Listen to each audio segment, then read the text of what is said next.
akuluakulu kwavuta kunjaku kwavuta wodalabo Vitumbiko Mumba avuta kwambiri malingana ndika video komwe ndinapanga Dzulo kukuza Vitumbiko Mumba omwe ndi minister azoona za ntchito Malawi kuno anali pomwe anali kuyendera makampani angapo ku Lilongwe pomwe makampani nawo anasekedwa komano lero anthu anasina khutu kuwauza kuti pali kampani nake yomwe yatsegula ndipo ikugwirabe ntchito ngakhale kuti inaletsedwa ndi apa patukupasiyana kakanema komwe kakuonesa onalabo akulimbana ndi anthuwa mpaka ena amangidwa ndithu.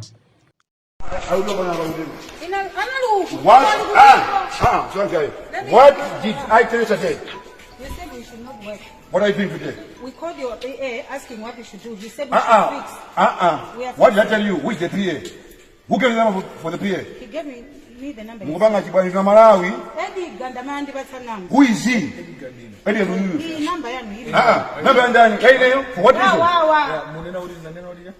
Number for what reason? After 2 hours. Then I called you. You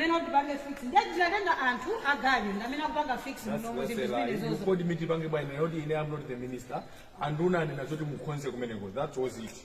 And it's also you work for evidence. You guys are stupid, you're playing with games.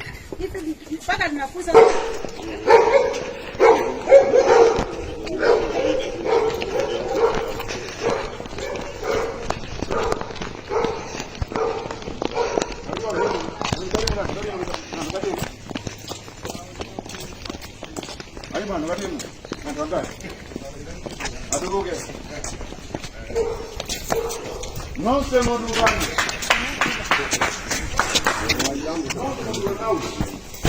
out.